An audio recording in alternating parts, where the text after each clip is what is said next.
لکھنے لکھانے کے حوالے سے تو شروع سے سلسلہ جاری رہا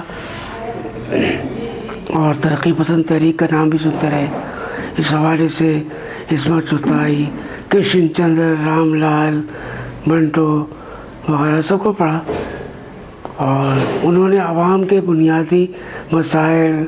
اور جو پسے ہوئے طبقاتی مسائل تو ان کو بڑا اچھی طرح اجاگر کیا۔ لیکن میں نے ان میں دیکھی ایک خامی کہ جن لوگوں نے اسلام کا نام لے کے لکھا، مولانا الطاف حسین حلی، شاعر مشرق علامہ اقبال، مولانا شبلی نعمانی، عبدالعلیم شرر، ڈپٹی نذیر احمد، ان کی وہ مذمت کرتے تھے اور کہتے تھے یہ لوگ شاعر اور ادیب نہیں ہیں،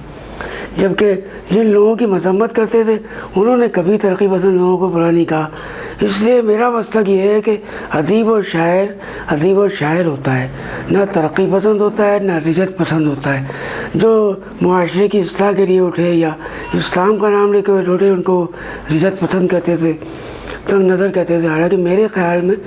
جو معاشرے کے مختلف، چاہے وہ کچلے ہوئے طبقے ہوں یا پسے ہوئے طبقے ہوں یا عوام کے بنیادی مسائل ان کو اجاگر کرے، چاہے وہ دین کے حوالے سے یہ بتائے کہ لوگوں کی کیا حقوق و فرائض ہیں، اور اس کو فکشن کی صورت میں پیش کرے، شاعری کی صورت میں پیش کرے یا عالمانہ انداز میں پیش کرے، میں ان سب کو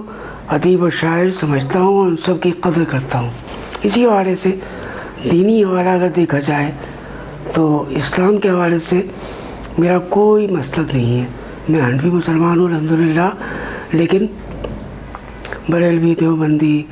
اہل حدیث، سلفی، ان کسی کو نہیں مانتا میں، کیونکہ صحابہ کرام رضوان اللہ علیہم اجمعین نہ تو دیوبندی تھے نہ بریلوی تھے۔ چونکہ فقہ میں کسی نہ کسی کی پابندی کرنی ہوتی ہے تو فقہ حنفی کا پیروکار ہوں، لیکن کسی بھی مسلک یا فرقے کا میں قائل نہیں ہوں۔ میں چاہتا ہوں کہ میں جو بھی دین کا کام کر رہا ہے کسی بھی پرچم تلے، ان سب کی منزل ایک ہے، اور آخرت میں بھی صحیح حدیث ہے کہ اللہ تعالیٰ جن فرقوں میں یا علماء کرام میں اختلاف ہوگا وہاں ان کے دل میں الفت و محبت ڈال دیں گے۔